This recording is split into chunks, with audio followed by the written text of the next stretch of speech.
Welcome into the Wiltfong Whiparound with Steve Wiltfong. Today's Monday, June 9th. I am your host, Josh Newberg, and we got a lot to talk about. We had official visits over the weekend, coast to coast. We had commitments, new predictions, players trending. We're going to cover it all today, but do me a favor first. Hit subscribe to the On3 Recruits channel. This is the best recruiting channel on all of YouTube, so jump on board and hit subscribe. All right.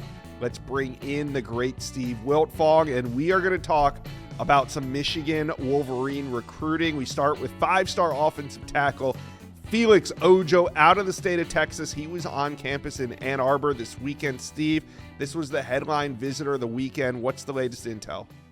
Well, so much buzz around Felix Ojo's recruitment has been about Ohio State and Texas, with the Longhorns being the on-3 RPM favorite, the Buckeyes being the biggest challenger. But Felix Ojo tells me Michigan compares high. It was only his second time in Ann Arbor, but he said he felt like home there. His family had a great time, and they're on the same playing field as Texas and Ohio State moving forward. Obviously, offensive line is a major priority for the Maize and Blue, with head coach Sharon Moore being an offensive line guy that helped the Wolverines win 2 Joe Moore Awards, which goes to the best offensive line in college football. They've had a lot of players drafted under his watch, and the style of play is one that features the offensive line. Everything goes through them. He spent time with Bryce Underwood, Michigan's prize true freshman, the number one player in the country per on3 in the 2025 cycle, the jewel of a Michigan class that finished number 6 nationally. And Bryce Underwood told him that reasons why he came to Michigan outside of NIL, obviously, development and culture, and then the offense, it's still very similar to the one they ran under Jim Harbaugh, pro-style scheme that gets everybody ready to rip and roar for Sundays. But Michigan's player development, the like-minded personalities on campus, getting around Sharon Moore, Grant Newsome, watching film with Michigan's offensive line coach, talking about philosophies for the game. It was all exciting for Felix Ojo, and Michigan made themselves an option for him this weekend. Yeah, pretty cool. He got to talk with Bryce Underwood, some peer-to-peer recruiting going on there. All right. You put in a new prediction coming out of the weekend. This time, it's on the defensive side of the ball. Yeah, Mikhail Blade, on 300 edge rusher from Chicago Simeon. He's been up to Michigan a few times. Notre Dame has been a program early on that looked like the favorite. But he said Michigan's a great fit for him. Get the best of both worlds with Michigan, great academics and great football. Said they have a great track record of developing D linemen. Obviously, Aiden Hutchinson comes to mind, Kwity Paye, just to name a couple. And Michigan is the program trending. Also talked to some sources around Blade, some sources that spent time with him during his visit in Ann Arbor. And Michigan looks like they're in great position to land Mikhail Blade, and maybe he's next in the fold. You know, Michigan ended spring strong, landing their quarterback Brady Smeagol and tight end Matt Ludwig. They're up to number 17 in the on3 industry rankings. And I like the way it's trending for Mikhail Blade. Wouldn't be surprised if he is next in the fold. All right, Steve, who else did the Wolverines make a big move with? Well, another touted player on campus was on3's number 3 cornerback, Kerry Adams, and he talked about Michigan's need at corner and it being a good situation for him to get out there and play as a true freshman. He's at Notre Dame this weekend. Been some buzz around the Irish. Penn State's had him. South Carolina's had him. Oregon is definitely in the thick of it. And then Michigan, that opportunity to play early was very exciting for him. Michigan's in the front runners list for 2 linebackers, Braden Rouse, the number 7 linebacker per on 3, and then Nick Abrams, the number 8 linebacker. They'd love to pair both of those guys for years to come. Rouse talked about Coach Wink, the defensive coordinator, the pro-style scheme, and just getting guys to the next level and having them prepared. And then Nick Abrams just loved being around the people, the culture, interacting with the players. He said they have everything you would want in a school.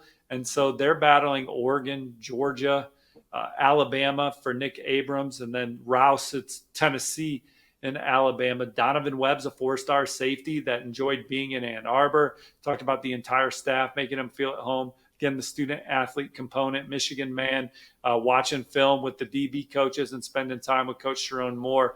He thought Michigan was a great fit for him. And then the last major target that I talked to, Josh, over the weekend from my neck of the woods, Indianapolis Warren Central defensive lineman Jeremy J.J. Finch. Alabama is a program that's starting to pick up momentum with him following a visit 2 weekends ago. But Michigan's in the middle of it. Coach Esposito has been recruiting him as long as anybody in the class. Now, J.J. Finch is at Tennessee this weekend. Then he's got Miami. Maybe LSU gets added back to the itinerary, but Michigan is definitely one of his favorites. All right, the first of 3 big visit weekends for Michigan. You put in a prediction for Mikhail Blade. Michigan fans, talk to us. Are you predicting anybody else from this weekend to land in the class? Let us know. Let's talk a little Georgia Bulldog recruiting, as UGA's class could get a big boost down the road from some of these weekend visitors, and we're going to start with the number 1 running back in America this weekend. He was at Athens. Steve, what are you hearing on Savion Hyder? Well, coming into the visit this weekend, dialogue between Georgia and Savion Hyder has been as strong as it always has. Josh Crawford, Georgia's running backs coach, has done an excellent job recruiting him. Georgia's pedigree as a program, the culture, the style of play, all things that excite him. And I heard this official visit, he really had a good time hanging out with players in the running back room, getting around them.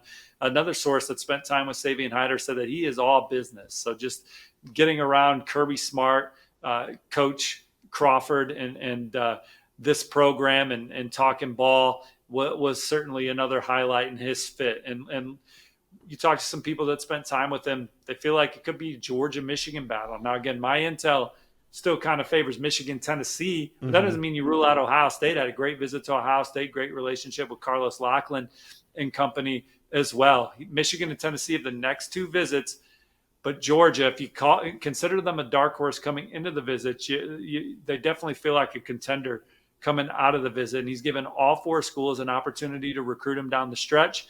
Sounds like it was a great visit to Georgia. He posted some pictures and stuff on social media. Again, people that spent time with Savion Hyder and his parents had a terrific time with them in Georgia. They're going to continue pushing for Savion Hyder. They're in it for Derek Cooper. They're in it for Jay Lamar. You figure Georgia's got a good chance to land one of those 3, and they're swinging hard for Savion Hyder, the number 1 running back in the country. Yeah, Dog's got some options on that running back board. So, speaking of this weekend, who else do you think Georgia maybe made up some ground with this weekend? Well, let's talk about P.J. Dean. He's one of the most coveted defensive linemen in the country. His brother, Jared Wilson, played for the Bulldogs before hearing his name in the NFL draft this past year on the offensive line. And look, my on-3 RPMs on Ohio State, but I think there was a lot of talk about him coming to Georgia this weekend and what that would look like in the excitement, and Coach Trey Scott and Coach Schumann, Coach Kirby Smart, and all of them. I've had my on-3 RPM on Georgia before. Perhaps maybe it ends up with the Bulldogs again, but he's got an upcoming visit to Ohio State. South Carolina's done a terrific job for him. So all 3 of those programs remain very relevant for P.J. Dean. If Georgia's pushing for Caden Harris, Vanderbilt cornerback commit, top 100 player, I think that they can flip him and get it done. He talked about there being elite guys everywhere at Georgia, guys that are about their business. Georgia, who's their tight end going to be this cycle to join the young man that they have committed from Saline, Michigan, Lincoln Keys? And obviously I like where Georgia stands with Caden Prothro as they battle Alabama, Auburn, Florida, Texas, to name a few. But Braden Fogel was on campus this weekend, and I think there were a couple times where he was close to committing to Georgia. And he talked about Georgia's track record of developing NFL talent, being second to none, and getting around Coach Smart, Coach Hartley. He said going to Georgia, learning the concepts, protections, and schemes that teams mirror on Sunday, that kind of experience is rare on the college level. He was at LSU last weekend. Georgia this weekend, I think it's an SEC battle with Notre Dame and Penn State trying to change that. But Akini Ogboko, an offensive lineman that Georgia is in the middle of it for. They just landed a commitment from in-state player Zachary Lewis at the point of attack. Fletcher Turk was an offensive lineman that visited this week, and he's going to camp this week. If he has a good camp, I could see him in Georgia's class. And I think Georgia's got a good chance to flip 4-star receiver Tyron Wortham from UCF. He's been to Georgia in each of the last 2 weekends. So that's the biggest buzz coming out of a Georgia weekend. They have the number 5 class in the country, looking to be in the top 3 for a 10th straight year. And they're in the middle of it for these guys.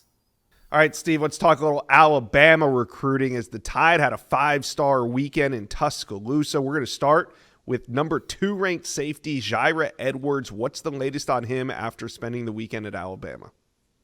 Well, a couple of weeks ago, colleague Chad Simmons and I did a best guess article on the recruitment of Jaira Edwards out of Baltimore St. Francis and where we thought he would end up at school. And I picked Georgia. He picked Oregon. It's been a fluid recruitment, but I think it's Alabama now coming out of this visit. He talked about he said the experience down here is outrageous. The people, the love, the family, it was everything he could ask for. Coach DeBoer is a great person, a great coach. He also has great people in the building that will develop you on and off the field. Love the Tide. I think Alabama is in pole position for Jaira Edwards. The question now is, can they land the number 2 and number 3 safeties in the country, Josh? Jaira Edwards, who was on campus this past weekend, and 2 weekends ago was Jet Washington, the number 3 safety per the On3 industry. There's some good buzz about Alabama for him, too. That was his 3rd visit to Alabama. But Jaira Edwards been to Alabama a couple times this calendar year. They have skyrocketed in this recruitment. You still have Texas A&M, Auburn also in the mix, but I have Alabama as a favorite for Jaira Edwards. Speaking of favorites, let's talk about 5-star linebacker Xavier Griffin. When he decommitted from USC, it seemed like Alabama was the favorite. Now it seems like Alabama is one of the favorites. So he took an official visit to Alabama this weekend. How did it go? Well, I think Alabama is still the program to beat for Xavier Griffin, but there's certainly some heavy competition out there when you're talking about Ohio State, Texas, and even Florida State and the relationships he has with the Seminoles coaching staff. But Alabama grew up a fan of the Crimson Tide, relationships with the coaching staff led by Christian Robinson, the way Alabama plans to use him schematically and his versatility in the second level, and then getting around guys like Quay Russaw and Justin Hill and talking to them about why they picked Alabama, like-minded individuals in the locker room. Family loves it. Grandfather works down the street from the campus. Again, proximity from home. Alabama's in a really good spot, but he decommitted from USC so he could go through his process, and he's going to take his visits. And Texas lurks, and Texas is going to treat him like a potential first-round draft pick, so compensation and all of that. Texas could make a major move in this recruitment. I would not be surprised if he ends up in the burnt orange. And then Florida State, they're in it more than people think. Then he had a fantastic visit to Ohio State where he talked about the brotherhood, the coaching staff, and certainly them coming off a national championship and the opportunities that they have on and off the field for their athletes. But I like where Alabama stands. It's a heavyweight battle, a Royal Rumble of sorts. There's 4 teams in the ring. They'll start getting tossed out a little bit left and right. I think Alabama has staying powers in that one, and that's where my On3 RPM remains. All right. Weekend's over, Steve. Have you put any new predictions in for Alabama? Yeah, I put one in for 4-star offensive lineman Samuela Utu. By the time this show goes live on the On3 Recruits channel, hit like and subscribe. He will be part of this Alabama class, choosing the Crimson Tide over Washington, USC, and many others. A punishing, high upside point of attack player with terrific wingspan, massive hands, just a ferocious player. He's someone that Alabama covets. I like where the Crimson Tide stand. All right. Before we wrap up this Alabama segment, got to talk quarterback recruiting. They've had a pair of quarterbacks on campus recently. So, Steve, what's next for Alabama at the position? Well, it was Jet Tamala 2 weekends ago, on 300 quarterback from Omaha that's committed to Iowa State. And then Matt Ponatowski was on campus this weekend, the Gatorade State Player of the Year in Ohio for football and baseball. He's going to play both on the next level. Jet Tamala, I think, is going to make his final decision before Matt Ponatowski makes his.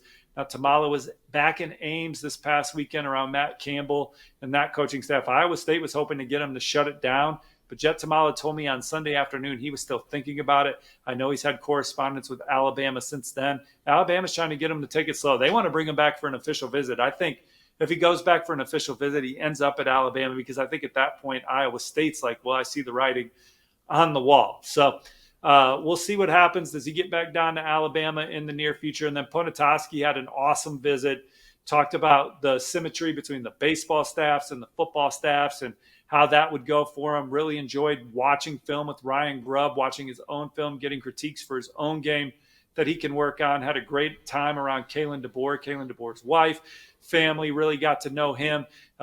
He felt the great vibes at Alabama. He told me, so he's got his top 4. You got Alabama, you got Oregon, you got Kentucky, and you got Arkansas. And he was like, there's a 1A, 1B, 1C, 1D. But Alabama's closer to the top of the 1A, 1B side of that. He's going to be at Oregon June 20th. He said he could maybe even get back to Alabama later on this summer when he plays in a baseball tournament down there. He's got a chance to hear his name called very high in the MLB draft, Josh. He told me from there it's just how much, is it life-changing money at that point, right? But he's going through his process right now, planning to play 2 sports in college, and he's very excited about that. And Alabama, he said, put on a great visit, not only for him, but the other recruits on campus. 5-star weekend for Oregon. Steve, let's talk about the Ducks. Let's start first. I need some intel on number 1 linebacker Tyler Atkinson. He made his 2nd visit of the offseason to Eugene. What's the latest on him? Well, he told me it felt great being back up at Oregon. It was his 2nd time visiting there this year, 2nd time total. Coach Lanning, Coach Tosh Lupoy, Coach Brian Michalowski. Those are guys that he thinks has great pedigree. Lanning and Tosh, what they've done historically. He said Tosh has been a defensive coordinator in the NFL, and then Coach Lanning being defensive head coach. Loved all that. He said they're starving for a national title, and if they don't get it, they'll definitely get it his year in 2026. He thinks it's a great program, great culture, great fit for defensive players. They're one of the favorites in this. Georgia's obviously the program that I still probably look to, but I think there's a chance for him to go elsewhere, and Oregon could be one of those programs. Same with Ohio State. He had a great visit to Clemson. And then Auburn's still in play for Tyler Atkinson. All right, let's move down to 5-star edge Richard Wesley. Now, the month of May has 31 days in it. Richard Wesley spent 17 of those days in the month of May committed to Oregon. He decommits, and it makes it right back to Eugene. So 5-star edge Richard Wesley back in Eugene after his decommitment. How did it go? Well, as you know, I think Oregon's the one to beat still. He had a great visit, great time. Love seeing everyone again. They talked about them getting closer and closer to winning the national championship. Again, sees a chance to be an instant impact player in the same position that Mateo plays right now, and loves Tosh Lupoy and Coach Dan Lanning. It's up to Texas A&M, and Ohio State to change the pulse in that recruitment. He just wanted to continue through his process, take some OVs, dot some I's, cross some T's, but nothing has changed with Oregon. A lot of love for the Ducks, and I like where they stand. All right. Now, this group in the secondary was absolutely loaded that the Ducks had on campus. Number 3 safety Jet Washington, number 1 quarterback Brandon Arrington, 4-star safety Joey O'Brien. Steve, how did they do with these guys? Doing well. They're one of the front runners. It's going to take some work to get it done as they're battling other great schools for Jet Washington. Alabama, USC are in there for Brandon Arrington. Alabama, Texas A&M, the on-3 RPM favorite, and Penn State. But both of those guys see great opportunities to be developed into the best versions of themselves in the secondary. They have great relationships with the Oregon coaching staff, see those opportunities on and off the field being exciting. Brandon Arrington's maybe the fastest player in the class. So Oregon in a good spot for both of them, and they're also in a good spot for Joey O'Brien, the number 5 safety in the country, number 1 prospect out of Pennsylvania. They're battling Notre Dame, Penn State, Clemson for Joey O'Brien, but he's been out there a few times now and loved being around the players and coaches and the plan they have for him. Is it too far from home? We'll see. Obviously, proximity is going against them, but everything else he loves about Oregon. Let's talk a little Ohio State Buckeye recruiting. As Ohio State, they added an elite running back to their commit list. Steve, let's talk about it. Yeah, 4-star running back Favor Akey out of Delaware, Ohio, Hayes High, finally announced his commitment to Ohio State after giving a silent pledge back in the spring. He visited 4 times, loves the way they practice.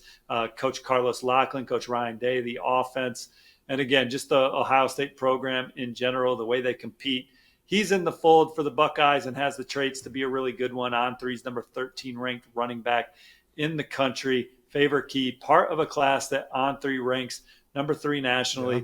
And he's a big play back, man. He's got a chance to get you chunk plays left and right with his style. So, Steve, you've mentioned on this channel before that Ohio State plans to take 2 backs in this class. If you're an Ohio State fan, who do you focus on now that Akey is on the commit list? Well, you look at Ohio State's offense last year, 2 guys that topped 1,000 yards, heard their names called early in the NFL draft, and Travion Henderson and Quinshon Judkins. That's the way Ryan Day and company want to play. They want to boast 2 of the best backs in college football year in and year out, and they want to do that on the recruiting trail, and they'd love to take another back. Derek Cooper comes to mind, number 3 running back in the on-3 industry. Ohio State's one of his favorites, and then obviously the number 1 player in the country at the position, Savion Hyder. They're still in the middle of that one as they battle Michigan, Tennessee, and Georgia. Dialogue remains strong with both Cooper and Hyder. And then Favor Key loves Ohio State. Really great end of the weekend for the Buckeyes, adding him to one of the top classes in the land. All right, Steve, let's talk about these new predictions. Saw a prediction fall in this weekend and also one from last weekend. Well, Drew Evers on three's number 7 interior offensive lineman. He's the number 110 prospect overall. He was back at Ohio State after a great visit in the spring. Said it was fantastic. Spent a lot of time with Coach Ryan Day. Said a lot of recruits don't really get to do that. Tavian St. Clair, Ohio State's true freshman quarterback, was his host. It's an opportunity it's going to be hard for him to say no to. Ryan Day's plan for him, the way they're recruiting him, them winning the title last year. I think they're setting the tone in that recruitment. My on-3 RPM reflects that. He's got Penn State and Texas A&M coming up in the next 2 weekends. He's going to take those visits. Oklahoma's in play. So he's still considering several schools, but I think everybody's looking at Ohio State right now. And then Kerry Wilder took his official visit last weekend to Ohio State, defensive lineman from Gardena Serra in California. Buckeyes are on the gas for Kerry Wilder. I think they're setting the tone in that one, and my on-3 RPM reflects that. Let's talk some Nebraska recruiting as the Cornhuskers are battling to keep a top recruit committed. Last weekend, 2 weekends ago, CJ Bronow was on campus at UF for an official visit, but this weekend he was back at Nebraska. Steve, can the Huskers hold on to him? I think they got a chance. That it was an awesome experience. Coach Rule and Addison were great. The facilities are high end, and it's everything an athlete would want. It's called his OV top notch. And they believe that they really want him to be part of something special they have going on there. And he just talked about how genuine Matt Rule and company are. Now, it's going to be a battle to keep him. He's been to Florida a couple times, loves the Gators. Florida State is definitely in the middle of that recruitment. And then Penn State, a dark horse for CJ Bronow, one of the fastest players in the land. All right, Steve, what other intel you got coming out of Lincoln, Nebraska? Well, you can't start this segment without talking about Kelvin Obit. He's the number 9 player overall nationally, number 3 offensive tackle in the on 300 player rankings. Him and his grandfather had a great time, relationship with the coaches, trajectory of the program. Being from Idaho, said that the culture and community reminded him of home. And Nebraska is one of his favorites. He's already been to Utah for an official. He's got Oregon and Michigan coming up. But Nebraska has shown him what an official visit should look like, made him feel at home. He said these are all great programs, great relationships, great facilities, and these official visits are the last influence on his process. Brian Bonner is on threes, the on 300 running back, had an awesome experience in Lincoln as well, and talked about what they're building, the offense, and how it's an offense that he could thrive in. And the nation's number 54 prospect overall is considering Nebraska strongly alongside the likes of Penn State, Notre Dame, UCLA, Washington, to name a few of those. I put in some on-3 RPMs. Cameron Wilson's an edge rusher currently committed to Syracuse. He's a very disruptive player out of Miami. Talked to him about his visit, like the way it's trending for Nebraska. And 2 other offensive linemen that they're in a great spot for, Hayden Ainsworth from Biloxi, Mississippi, and Rex Waterman from Chandler, Arizona. Those are 2 that Nebraska is trending to land right now. And they also could go down to Miami and land Ryan Moret as well. So Kelvin Obit, the big name on campus, but Nebraska in the thick of it for these 3 other offensive linemen that visited. It's time to talk a little Florida State recruiting. The Noles added a commitment, and now they are inside the top 20. Steve, is FSU recruiting heating up after a busy official visit weekend? Well, they got a really good shot to land quite a few of these guys that were in Tallahassee, spending time with Mike Norvell and the coaching staff over the weekend. 4-star receiver Brandon Bennett from American Heritage. I have an on-3 RPM now logged for Florida State to land the dynamic playmaker that's averaged over 20 yards per catch over the last 2 seasons. And I could see them flipping Devin Carter from Auburn and getting the legacy recruit, a 4-star out of Georgia, back in the fold. Those are just 2 of the guys that they're doing very well with. 4-star linebacker Rodney Colton had a really good visit to Florida State, and another prize linebacker recruit out of IMG Academy, DQ Forkba. He had his meeting with Mike Norvell and said, this is the place for me. So I think if Florida State can get things squared away from an infrastructure standpoint, they'll be tough to beat for DQ Forkba. Jay Lamar and Carson Baker were 2 blue chip running backs from the state of Georgia that took their official visits this weekend. Jay Lamar, I talked to him about his visits, said he loved the coaching staff, the way they develop you on and off the field as a man and as a player. Now, Clemson and Georgia are also front runners for Jay Lamar, but I think talking to a source around Tallahassee, there's confidence that they are in great position for Jay Lamar as well. And Carson Baker told our colleague Chad Simmons that Florida State is now running even with Florida. Florida's my on 3 RPM pick. But Florida State giving him a lot to think about. And Texas is another program to watch in that recruitment. Florida State's working to flip Jazavian Currents, the number 8 safety in the country from South Carolina. He's been a verbal to the Gamecocks since October. But Coach Tony White, Coach Surtain, and Coach Cooper in Tallahassee, Florida State haven't given up. He has a clear understanding of how he fits into that defense, and he is definitely attracted to Florida State. And so is the number 9 cornerback in the country, top 100 player, Samari Matthews. He said Coach Surtain is someone he'd love to be coached by. Watched film with them, likes the way that he would be developed. And Coach Tony White, Florida State's new defensive coordinator, and his scheme also really standing out to him. Miami, Texas, and South Carolina are the other players for Samari Matthews. All right, Steve, before we end this FSU segment, I got to ask you about a 5-star recruit. Xavier Griffin, linebacker out of the state of Georgia. Is Florida State maybe a sleeper team in this recruitment? I don't hear them mentioned much, but you might see that a little differently. Well, we mentioned them as a program that's definitely in the top 4. And when you're talking about proximity from home and relationship with the coaching staff, which are 2 reasons why he's very high on Alabama, same goes for Florida State. He really feels connected to the Seminole staff. We know that the Seminoles have the infrastructure to make a run at a 5-star caliber guy. And this is a target for them that I think is one of their most coveted players, regardless of position. So Florida State's still in it for Xavier Griffin, who wants to take all of his visits. That's why he decommitted from USC. USC said no more visits. They've gone to the Clemson Dabo Sweeney policy. And Xavier Griffin is one that wants to see his process through. So even though he's coming off a great visit to Alabama, a wonderful trip to Ohio State, he's still working through his process. Texas and Florida State are in play, and the Seminoles are certainly one that he's got a keen eye on as well. Let's talk a little Miami Hurricane recruiting. Of course, the headline visit was 5-star offensive tackle Jackson Cantwell, but there are some other big names down in Coral Gables as well. Steve, I want to talk about elite in-state defensive lineman James J.J. Johnson. This one has been a battle. A lot of teams involved, but is this Miami-Georgia kind of shaping up to be a heavyweight duel here? Well, Florida and Syracuse are still involved, and I'm definitely never sleeping on the Gators right now. And I think Fran Brown is one of the best head coach recruiters in the country. And James Johnson has had his top 2 before, beat Georgia and Syracuse. But this visit to Miami was a great experience. Got to see a lot of different things, spent quality time with the coaches, loves their defense and how they utilize defensive linemen for stopping the run and being disruptive against the pass. I think Miami's definitely in the middle of it for James J.J. Johnson. All right. Now, also on campus was the number 5 ranked edge in America, Bryce Perry Wright. He's been making his way all across the country, taking visits. But this weekend, he was at Miami. How did the Canes do?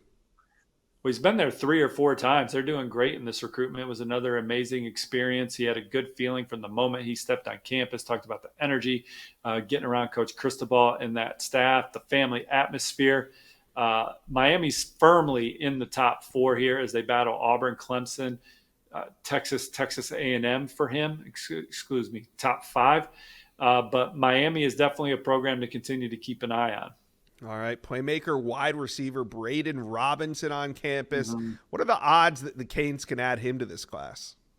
They got great odds. They're battling Notre Dame. He's going to take that trip to South Bend. But Miami, their offense, the way they sling it around and the way receivers can be playmakers are things that excite him. He's been to Miami a few times this year, and they're definitely a program that could land Braden Robinson. All right. Miami had a couple of commits on class, including Jackson Cantwell. But they were there to help recruit some of these uncommitted guys, including Brett Collegier and Cannon Pickett, both elite offensive linemen. Do you think the Canes can add both of them? Yeah, quarterback Darian Coleman was there too, quarterback commit. I think they can. I mean, I think Brett Collegier, it's coming down to them in Georgia. He's going to be at Georgia this weekend, and we may have some clarity on his recruitment coming out of the visit to Athens. And my on 3 RPM is on Miami for Cannon Pickett. His dad played at Miami. His older brother plays at Miami. There was a time where I thought maybe Clemson did get an inch in this recruitment, but I like where Miami stands for Cannon Pickett. And Tyreek Green, safety from Georgia, another coveted target on campus this weekend. Don't sleep on the Hurricanes for Tyreek Green coming out of another great trip to Coral Gables.